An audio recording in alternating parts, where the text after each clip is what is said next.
ഇപ്പം നമ്മൾ നോക്കാൻ പോകുന്നത് ഞാൻ നേരത്തെ പറഞ്ഞ പോലെ എക്സെപ്ഷൻ കേസസ് ആണ്. അതായത് വെർബ് ആൻഡ് മിറ്റ് വോക്കൽ വെക്സൽ. സോ ഇതിൻ്റെ ഫോർമേഷൻ ആദ്യം വോക്കൽ വെക്സൽ എന്ന് വെച്ചാൽ നമ്മൾ ഇംഗ്ലീഷിൽ വൗവൽസ് ഉണ്ടല്ലോ, അതുപോലെ തന്നെ വൗവൽസിൽ ചേഞ്ച് വരുന്ന സ്ഥലങ്ങളാണ്. അത് ജർമ്മനിലാണ് നടക്കുന്നത്, വൗവൽസിൽ ചേഞ്ച് വരുന്ന സ്ഥലങ്ങൾ.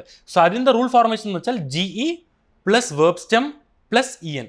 സെയിം ഫോർമാറ്റ് ആണ്, GE plus verb stem plus EN. പക്ഷേ ഇപ്പോൾ എക്സാമ്പിൾ എടുക്കുകയാണെങ്കിൽ ആദ്യം എടുക്കുന്ന എക്സാമ്പിൾ സിംഗൻ ആണ്. സിംഗൻ ഇസ് ടു സിംഗ്. സോ സിംഗൻ്റെ വേർബ് സ്റ്റെം എന്താണ്? SING. കറക്റ്റ് അല്ലേ? So GE plus SING. പക്ഷേ ഇവിടെ നോക്കുകയാണെങ്കിൽ ഗസങ് എന്നാണുള്ളത്, GESUNGEN. ഐനെ യു ആയിട്ട് റീപ്ലേസ് ചെയ്തിട്ടുണ്ട്. ഇവിടെ ഐ എന്ന് പറയുന്നത് വൗവലാണ്. സോ ഗസങ്ങൻ ഇസ് സാങ്. അടുത്ത എക്സാമ്പിൾ ട്രിങ്കൻ. ട്രിങ്കൻ ഇസ് ടു ഡ്രിങ്ക്. സോ ട്രിങ്കൻ്റെ വേർബ് സ്റ്റെം എന്ന് പറയുന്നത് TRINK. സോ GE പ്ലസ് ട്രിങ്ക് പ്ലസ് EN. പക്ഷെ ഇവിടെ നോക്കുകയാണെങ്കിൽ ഗെട്രുങ്കൻ. ഇവിടെയും ഐ എന്ന് പറയപ്പെടുന്ന വൗവലിനെ അവർ യു ആയിട്ട് റീപ്ലേസ് ചെയ്തിട്ടുണ്ട്. സോ ഗെട്രുങ്കൻ ഇസ് ഡ്രങ്ക്. മൂന്നാമത്തെ എക്സാമ്പിളായിട്ട് നമ്മൾ നോക്കുമ്പോൾ ഗേഹൻ ആണ്. ഗേഹൻ്റെ മീനിങ് ടു ഗോ. സോ ഇതിൻ്റെ വേർബ് സ്റ്റെം നോക്കുകയാണെങ്കിൽ GEH. So GE plus verb stem GEH plus EN. പക്ഷെ ഇവിടെ നോക്കുകയാണെങ്കിൽ ഗഗാങ്കൻ. സോ ഇവിടെയും ഇ എന്ന് പറയപ്പെടുന്ന വൗവലിനെ നമ്മൾ എ ആയിട്ട് റീപ്ലേസ് ചെയ്യുന്നു. നിങ്ങൾക്ക് ചോദിക്കാം, ഈ ഐ എന്ന് പറയപ്പെടുന്ന വൗവലിനെയോ അല്ലെങ്കിൽ ഇ എന്ന് പറയപ്പെടുന്ന വൗവലിനെ നമുക്ക് ഇഷ്ടമായിട്ട് റീപ്ലേസ് ചെയ്യാൻ പറ്റുമോ എന്ന്.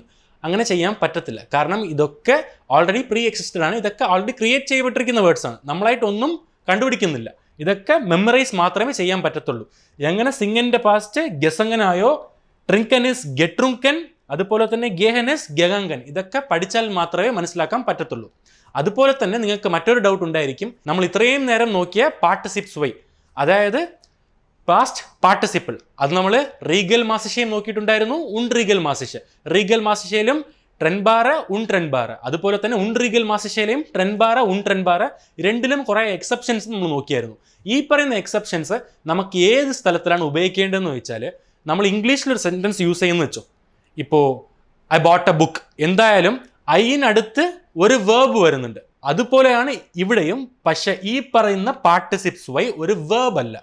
കാരണം ഇത് ഇഷിനനുസരിച്ച് കോൺജുഗേറ്റ് ആവുന്നു, ഡൂവിനനുസരിച്ച് കോൺജുഗേറ്റ് ആവുന്നു ഇല്ല. ഇത് ലാസ്റ്റ് പൊസിഷനിൽ മാത്രമേ വരുന്നുള്ളൂ. ഇതിന് സപ്പോർട്ടായിട്ട് നമ്മൾ വേറൊരു വേർബിനെ വെച്ചേ ഇത് പറയാൻ പറ്റത്തുള്ളൂ. ഇതിനെ സെക്കൻഡ് പൊസിഷനിൽ വെക്കാൻ പാടില്ല, ഇതിനെ സബ്ജക്റ്റിൻ്റെ അടുത്ത് വെക്കാൻ പാടില്ല. ഇതിനെ നമ്മൾ ലാസ്റ്റ് പൊസിഷനിലേക്ക് വെക്കാൻ പാടുള്ളൂ. സോ ഈ പറയുന്ന പാർട്ടിസിപ്സ് വൈ, അതായത് പാസ്റ്റ് പാർട്ടിസിപ്പിൾ എന്ന് പറയപ്പെടുന്ന ഇത് ഒരു വേർബ് അല്ല.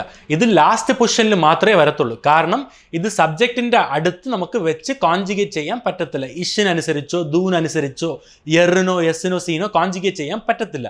ഇത് കോൺജുഗേറ്റ് ചെയ്യണമെങ്കിൽ നമുക്കൊരു സപ്പോർട്ടിന് ഒരു വേർബ് വേണം. ഇപ്പോൾ ഐ ബോട്ട് എ പെൻ എന്ന് പറയുമ്പോൾ ബോട്ട് എന്ന് പറയുമ്പോൾ സപ്പോർട്ടിന് വേണം. ബോട്ട് പാസ്റ്റ് ആയിരിക്കാം, പക്ഷെ അതിന് സപ്പോർട്ടായിട്ട് ഇത് ലാസ്റ്റ് പൊസിഷനിൽ മാത്രമേ വരത്തുള്ളൂ. ഇത് സെക്കൻഡ് പൊസിഷനിൽ വെക്കാൻ പാടില്ല. കാരണം എന്ന് വെച്ചാൽ ഇഷിനനുസരിച്ചോ ഡൂവിനനുസരിച്ചോ ഇത് കോൺജുഗേറ്റും ആവത്തില്ല. ഇതിനെ ലാസ്റ്റ് പൊസിഷനിൽ വെച്ചാലും സബ്ജക്റ്റിനനുസരിച്ച് നമുക്കൊരു ഹെൽപ്പിംഗ് വേർബ് എപ്പോഴും സെക്കൻഡ് പൊസിഷനിൽ കാണും. സോ ഈ പറയുന്ന ഹെൽപ്പിംഗ് വേർബിനെ കുറിച്ചാണ് ഇതിന് ശേഷം നമ്മൾ പഠിക്കാൻ പോകുന്നത്.